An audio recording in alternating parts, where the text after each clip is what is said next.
ఇప్పుడే country delight యాప్ని download చేసుకోండి. Download the country delight app now.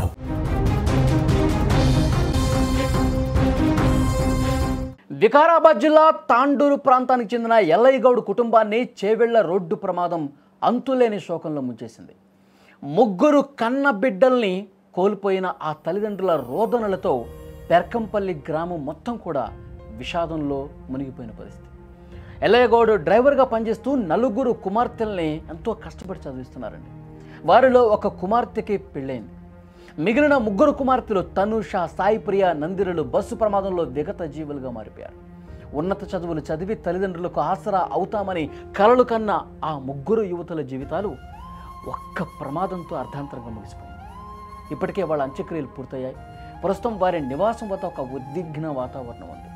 తల్లిదండ్రులు, బంధువులు కడసారి చూసుకుని వాళ్ళని పంపిస్తూ ఎంత గుండెల విషయాలు రోధించారంటే నిజంగా అక్కడ చూస్తున్న వాళ్ళు కన్నీళ్లు పెట్టుకుంటున్నారు.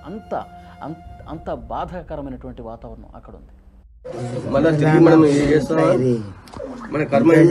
ఫస్ట్ క్లాస్ వచ్చి చేపలు కొట్టి మీడియం పైసలు వేస్తుంది. అమెరికాకి వెళ్ళిన 4వ బిడ్డకు 3 ఏళ్ళ ఒకటి నెలకు సంవత్సరానికి 20,000 వేస్తూనే ఉన్నది. రామ్ సప్రసాద్ బిడ్డ ఒక్క ఆమెకు మొన్న 1,60,000 వచ్చినాయి. మూడు ఆమెకు స్కాలర్షిప్ అని అదే స్కాలర్షిప్ తెచ్చుకొచ్చి ల్యాప్టాప్ తెచ్చాము.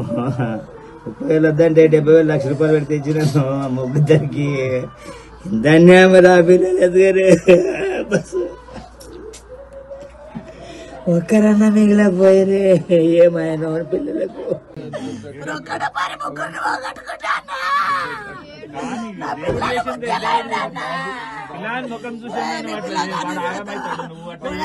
అంటా ఉంటే అన్నా నన్ను తీసుకపోయి వాడు పెట్టింటే వాడు చూసుకుంటుంటే అన్నా నేనెన్ని పూజలు చేస్తే అన్నా నా పిల్లలు చక్క కన్నా పూజలు చేసిన నిన్న ఒక్క పొద్దుండి మొక్కతే దేవుడు అన్న పట్టింది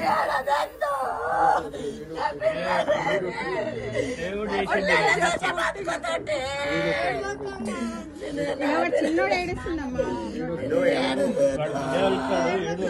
నా పిల్ల వచ్చే నెల జాబ్ చేసి నన్ను నడిపోతే అన్నానా, నన్ను హైదరాబాద్ తోలుకపోతానే అన్నా.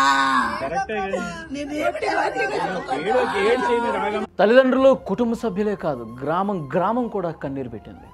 ఎంతగా మంచిగా చదువుకుంటూ ఆ పిల్లలు ఉన్నటువంటి చనిపోవటాన్ని అక్కడ ఉన్న స్థానిక ప్రజానీకం కూడా జీర్ణించుకోలేకపోయారు.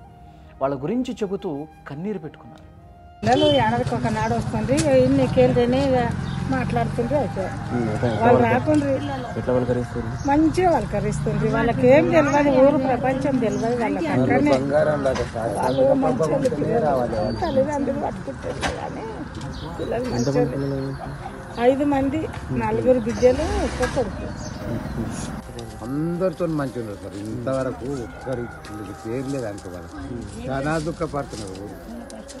వాళ్ళ కష్టం వాళ్ళు చేసుకొని బతుకుతున్నారు. మీకు ఎలా తెలిసింది ఇక్కడ ఇవాళ ఈ సొంతం పెద్ద గౌళ్ళు వాళ్ళు. సొంత ఊరు, 60 రోజులు గారు ఇల్లు, సొంత ఊరు, పొలాలు, భూమి అంతా ఉన్నది వాళ్ళకి. ఆయప్ప ఎవరు పని చేసుకుంటే ఇక బయటనే ఇక ఆయప్ప నడుస్తుంది. కాకనే సరి చదివించి అంతా మాకు చాలా బాగా సార్ చేసినట్లా. ఈ ఘోర ప్రమాదం జరిగిన ప్రాంతంలో రోడ్ల పరిస్థితి అధికారుల నిర్లక్ష్యం కారణమని గ్రామస్తులు, బంధువులు ఆవేదన వ్యక్తం చేశారు. ఎకనైనా ప్రభుత్వం స్పందించి రోడ్లను యుద్ధ ప్రాతిపదికన బాగు చేయాలని, తమకు జరిగిన అన్యాయం ఇంకెవరికీ జరగకూడదని గ్రామ పెద్దలు కోరుతున్నారు. అప్పుడప్పుడు పండుగలకు పబ్బాలకు వస్తుంది. మంచి పిల్లలు చదువుకుంటున్నారు. మంచిగా వాళ్ళు చదువు అంటే చాలా క్రిటికల్గా చదువుకొని మంచిగా ఉన్నారు. కానీ పరిస్థితి నిన్న వాళ్ళకు అదృష్టం. చిన్నతనం నుంచి ఎక్కడ చదువుకున్నారండి? తాండూరులో అందరూ కూడా తాండూరులో చదివారు. గవర్నమెంట్ స్కూల్ చదువుకుంటూ మళ్ళీ ఇప్పుడు కాలేజ్ చేసేటప్పుడు మాత్రం ప్రైవేట్కి వెళ్ళిపోయారు. పెరకంపల్లిలో ఎల్లయ్య గౌడ్ కుటుంబాన్ని పైలట్ రోహిత్ రెడ్డి పరామర్శించారు. 3 బిడ్డల్ని కోల్పోయిన తల్లిదండ్రులను ఓదార్చి ధైర్యం చెప్పారు. ప్రాణాలు కోల్పోయిన వారికి ఆత్మశాంతి చేకూరాలని కోరుకున్నారు. ఇలాంటి ప్రమాదాలు పునరావృతం కాకుండా వెంటనే చర్యలు ప్రారంభించాల్సినటువంటి అవసరం ఉందన్నారు. రోడ్డు విస్తరణ పనులు వెంటనే మొదలు పెట్టాలని ఆయన కోరారు.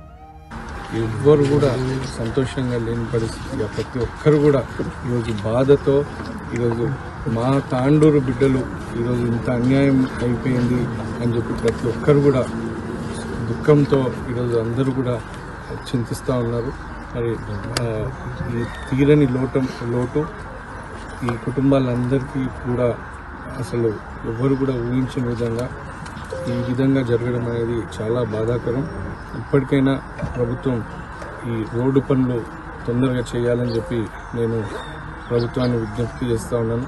మరి రేవంత్ రెడ్డి తిరిగే రోడ్ అది, ఆయన కొడంగల్కి వెళ్ళాలన్నా కానీ ఇదే రోడ్డు మార్గంలో మన గౌరవ ముఖ్యమంత్రి గారు కూడా ఇదే రోడ్డు మార్గం వాడుతూ ఉన్నారు.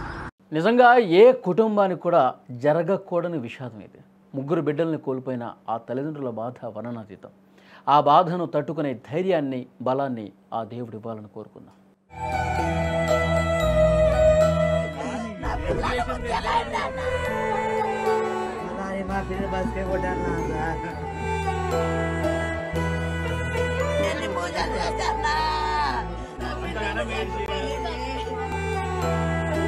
ఏం తెలియదు, ఊరు ప్రపంచం తెలియదు.